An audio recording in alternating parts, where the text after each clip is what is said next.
Price Lord. கர்த்தர் மகிமைப்படுவதாக. இந்த புதிய நாளிலே ஒரு புதிய லோகோஸ் வார்த்தை மூலமாய் உங்களை சந்திப்பதிலே மிகுந்த மகிழ்ச்சி அடைகிறேன். இந்த நாளிலும் கர்த்தர் தாமே நம்மோடு இடைப்படுவாராக. உங்களுக்காக ஒரு வசனத்தை வாசித்துட்டு சில காரியங்களை சொல்லி உங்களுக்காக ஜெபிக்க விரும்புகிறேன். 1 சாமுவேல் புஸ்தகம் 16ஆம் அதிகாரம் 7ஆம் வசனத்தின் பிற்பகுதி. மனுஷன் பார்க்கிறபடி நான் பாரேன், மனுஷன் முகத்தை பார்ப்பான், கர்த்தரோ இருதயத்தை பார்க்கிறார் என்றார். மனுஷன் பார்க்கிறபடி நான் பாரேன், மனுஷன் முகத்தை தான் பார்ப்பான்,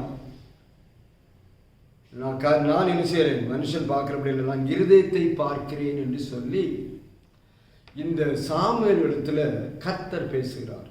சாமுவேலை ஒரு இடத்துக்கு அனுப்புகிறார், ஈசாயின் வீட்டுக்கு அனுப்புகிறார். ஏனென்றால் அவனுக்கு 4-5 பிள்ளைகள் இருக்கிறாங்க. பிள்ளைகளில் ஒருவனை ராஜாவாக அபிஷேகம் பண்ணணும், நீ புறப்பட்டு போகணும்னு சொல்கிறார். அங்கே ஏற்கனவே ஒரு ராஜா இருக்கிறான், சவுல் ராஜா இருக்கிறான். சவுல் ராஜா கர்த்தருடைய வார்த்தைக்கு கீழ்ப்படியாமல் போனது நிமித்தம் அவனை கர்த்தர் ராஜாவாக இராதபடிக்கு அவனை புறம்பே தள்ளினார். இருந்தாலும் அவன் ராஜாவாக தான் இருக்கிறான். ஆனால் கர்த்தர் அவனோடு இல்லை. இனி ஆண்டவருக்கு இருதயத்துக்கு ஏற்ற ஒருவனை ராஜா அபிஷேகம் பண்ண வேண்டும் என்று சொல்லி அனுப்பும்போது அந்த சாமுவேல் தீர்க்கதரிசி இந்த ஈசாயின் வீட்டுக்கு வந்து அங்கே ஒவ்வொரு ஆளாக வர சொல்லுகிறான். வர சொல்லிட்டு ஒவ்வொரு ஆளாக பார்க்குறான். நல்ல வாட்ட சாட்டமாக இருக்கிறாங்க, அழகாக இருக்கிறாங்க, உயரமாக இருக்கிறாங்க. இதெல்லாம் பார்த்துட்டு நினைக்கிறான், இவன் தான் இருக்கணும், அபிஷேகம் பண்ணட்டுமான்னு கேட்குறான். அப்போ அவனு சொல்றாரு, இல்லை, நான் சொல்லுகிற ஆள் இவன் இல்லை. அப்போ தான் அவன் சொல்லும்போது என்ன சொல்றாரு, மனுஷன் முகத்தை பார்க்கபடி நான் பாறேன். நீங்கள் முகத்தை பார்ப்பீங்க, வெளி பார்ப்பீங்க, அந்தபடி நான் பாறேன். நான் பார்க்கிறதுலாம் இருதயத்தை தான் பார்க்கிறேன். ஒரு இருதயம் எனக்கு பிரியமாக இருக்கிறதா, இருதயம் எனக்கு கீழ்ப்படிந்திருக்கா என்பதா நான் பார்க்கிறேன். நம்ம வெளியே உள்ள ட்ரெஸ்ஸோ, வெளியே உள்ள அலங்காரமோ, வெளியே உள்ள நல்ல அழகாக இருப்பதோ அல்ல. நம்ம ஆட்கள்லாம் சொல்லுவோம், நல்ல வெள்ளை இருக்கிறவங்கெல்லாம் பொய்யே சொல்ல மாட்டாங்க, வெள்ளைக்காரெல்லாம் பொய் சொல்ல மாட்டாங்கன்னு நினைப்பாங்க. அதெல்லாம் என்டையர்லி அது ராங்கான காரியம். முக்கியமாக அதெல்லாம் நம்ம நம்ப முடியும். மனுஷன் வெளி பிரகாரத்தை பார்த்து ஜட்ஜ் பண்ணக்கூடாது. ஒரு புஸ்தகத்தின் கவரை வச்சுக்கிட்டு மேலே வச்சுக்கிட்டு புஸ்தகம் இப்படித்தான் இருக்குன்னு சொல்ல முடியாது. மேலே பார்த்து ஜட்ஜ் பண்ணக்கூடாதுன்னு சொல்லப்படும். அப்போ ஒரு மனுஷனுடைய முகத்தை பார்த்து விட்டு வெளி தோற்றத்தை பார்த்து விட்டு சில சமயம் ஒன்றுமே இல்லாமல் இருக்கலாம். பாருங்க, சில ஆட்கள்லாம் பெரிய பெரிய கோடீஸ்வரங்கள் இருக்கிறாங்க. கன்னியாகுமரி மாவட்டத்தில் எனக்கு தெரியும். ஆனால் அவர்கள் சட்டையும் போட மாட்டாங்க, செல்பரும் போட மாட்டாங்க. ஒரே ஒரு வேஷ்டி கொடுத்துட்டு அலைவாங்க. அவரும் பயங்கரமான கோடீஸ்வரர். இதுவே போட மாட்டாங்க. வெளியே பார்த்தா பிச்சைக்காரன் போலே தெரியும். சிற்பர் கூட ஒரு செருப்பு வாங்கி போட மாட்டாங்க, வெளியே பார்த்துலாம். அப்போ அவனை பார்க்கும்போது மோசம் சொல்லணும். ஆனால் நம்ம ஊர் இந்த சைடு நார்த்தில் வரும்போது, பெங்களூர், சென்னை சைடெலாம் வரும்போது பார்த்தீங்கன்னா எல்லாம் போட்டிருப்பாங்க. ஆனால் உள்ளே பார்த்தா ஒரு பைசா இருக்காது. ரொம்ப ஏழையாக இருப்பாங்க. ஆனால் எல்லாத்தையும் போட்டிருப்பாங்க. சாக்ஸு, சூட்டு, கோட்டு, டை எல்லாம் கட்டிட்டு பயங்கரம் போயிட்டு இருப்பாங்க. பார்த்தா பயங்கரமான பணக்காரன் நீங்கள் நினச்சிக்குவீங்க. ஆனால் உள்ளே போனால், வீடு போகலன்னா குடிசை வீட்டில் தான் இருப்பாங்க. பெங்களூரில் நான் பார்த்துருக்கேன். ஏனென்றால் இதுதான். அப்போ வெளியே பார்த்துக்கிட்டு இவர் பெரிய கோடீஸ்வரன் நினைக்க முடியாது. இல்லை ஒரு மோசமான ஒரு ஆளை பார்த்துட்டு அவருக்கு ஒரு ட்ரெஸ்ஸு சரியில்லை, ஆனால் இவர் பிச்சைக்காரன்னு சொல்ல முடியாது. ஆண்டவர் பார்க்கிறது வெளிப்பிரகாரம் அல்ல, இருதயத்தை பார்க்க என்பதை குறித்து சொல்லுவோம். அப்போ 12ஆம் வசனத்தை தான் வாசிக்கிறோம். ஒரு ஆளாக ரிஜெக்ட் பண்ணிட்டு கடைசியில் அப்பொழுது கர்த்தர் சொல்றாரு, இவன் தான், நீ எழுந்து இவனை அபிஷேகம் பண்ணு. அந்த ஆள் வந்த உடனே அவனை அபிஷேகம் பண்ணு சொன்னார். ஆண்டவர் ஏற்கனவே முன்குறித்தார். ஏனென்றால் அவனுடைய இருதயத்தை பார்த்தார். இன்றைக்கு அருமையானவர்களே, நாம் வெளிப்பிரகாரமாய் பார்த்து ஜட்ஜ் பண்ணி வெளிப்பிரகாரமாக பார்த்து காரியங்களை செஞ்சு கொண்டிருக்கிறோம். இது கர்த்தருக்கு பிரியமானது அல்ல. கர்த்தர் என்ன பார்க்கிறார் தெரியுமா? இருதயத்தை பார்க்கிறார்.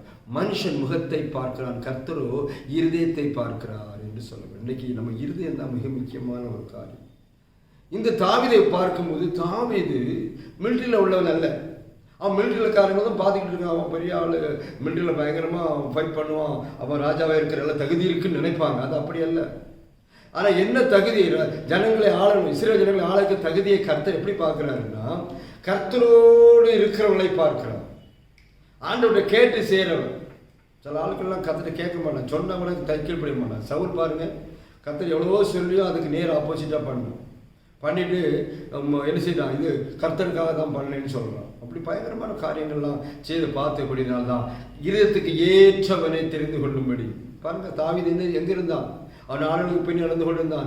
ஆடுகளுக்கு பின் இருக்கும் பொழுதும் எப்பொழுதும் அவன் என்ன செய்வான், தம்புரு வாசித்து அவனுடைய அந்த ஹார்ப்பு அந்த இதை வாசித்துட்டு அப்படியே ஆராய்ச்சி பண்ணிக்கிட்டே போவான்.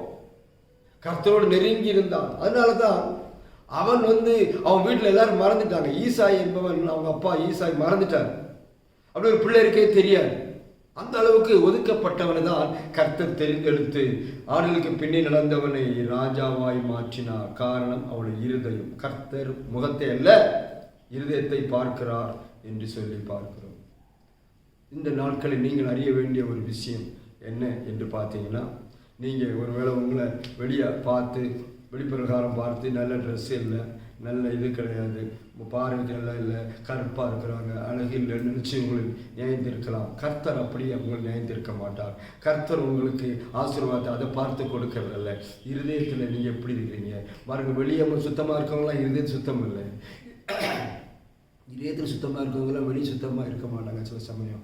அதை பார்த்து நாம் சர்ச்சை பண்ண வேண்டிய கர்த்தர் நம்மை பார்க்கிறார். இருதயத்தை எப்படி இருக்கிறது, இருதயம் நமக்கு சுத்தமாக இருக்கிறதா, தேவன் விரும்புகிற அளவுக்கு இருக்கிறதா, தேவன் நம்மை ஆசீர்வதிக்கிற அளவுக்கு இருக்கிறதா, இந்த தாவீதை போல ராஜாவாய் மாற்றுகிற அளவுக்கு கர்த்தரோடு அசைவாடி கர்த்தரோடு உறவாடி கொண்டு இருக்கிறோமா என்பது மிக மிக முக்கியமாக காணப்படுகிறது. இந்த அருமையான கால வெளியில் அருமையிலே தேவன் முகத்தை அல்ல, இருதயத்தை பார்க்கிறார். தேவன் வெளிப்பிரகாரம் அல்ல, உட்பிரகாரம் பார்க்க என்பதை அறிந்து கொள்ளுங்கள். சாமுவேலுக்கு அதை சொல்லிக் கொடுத்தார்.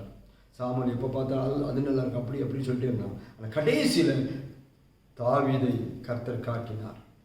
தாவீதை அபிஷேகம் பண்ணி ஒருவேளை அவனுக்கு பிடிச்சிருக்காது தான், ஆனால் கர்த்தருக்கு இஷ்டம். அதனால தான் என் இதயத்துக்கு ஏற்ற தாவீது என்று கர்த்தர் சொன்னார். இன்றைக்கு நீங்கள் இதயத்துக்கு ஏற்றவளாக இருக்கீங்களா?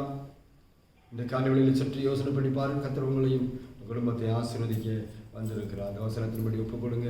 நீங்கள் புறம்பே தள்ளப்பட்டிருக்கிற கவலைப்படாதீங்க. கர்த்தர் உங்களை தேடுகிறார். அவர் இதயத்துக்கு ஏற்றவனை தேடுகிறார். ஒப்புக் கொடுங்க. கர்த்தர் நாம இப்போ உங்களுக்காக நான் ஜெபிக்க இருக்கிறேன். பரலோகத்தின் பிதாவே, நல்ல ஆண்டவர், ஒரு துதிக்கிற இயேசு நாமத்தினாலே கரங்கள் ஒப்புக் கொடுக்கிற பிள்ளைகள் எல்லாரும் ஆண்டவரே வெளிப்பிரகாரமாக நியாயந்திருக்கப்பட்டு ஆண்டவரே அவர்கள் ஒதுக்கப்பட்டிருக்கலாம். நாட்கள் அவர்களை தொட்டு ஆசீர்வதிங்க. நீ நியாயம் செய்யும் முகத்தை அல்ல, இதயத்தை பார்க்கிற ஆண்டவர் அற்புதங்களை செய்து நாமத்தை மையப்படுத்தி சாட்சியாக நிறுத்தும்படி செபிக்கிறேன். தாழ்த்தி மன கரங்கள் ஒப்புக் கொடுக்கிறோம். பெரிய காரியங்களை செய்யும் இயேசுவின் நாமத்தில் செபிக்கிறோம் பிதாவே, ஆமென். கர்த்தர் உங்களையும் குடும்பத்தையும் ஆசீர்வதிப்பாராக. தொடர்ந்து கர்த்தர் நாமத்துக்கு மகிமையாய் மாறுங்கள். தேவன் நம்மை இந்த நாட்களை தெரிந்தெடுத்திருக்கிறார். அவருடைய ஆசீர்வாதம் என்றென்றைக்கும் உங்களுக்கு இருக்கத்தக்கதாக இந்த காரியங்களை ஒப்புக்கொள்ளுங்கள். நான் உங்களுக்காக தொடர்ந்து ஜெபம் பண்ணுகிறோம். தேவன் ஆசீர்வதிப்பார். இன்னும் ஒரு லோக சுவாத்தியம் சந்திக்க வரையிலும் கர்த்தர் நம்ம எல்லாரையும் ஆசீர்வதிப்பாராக.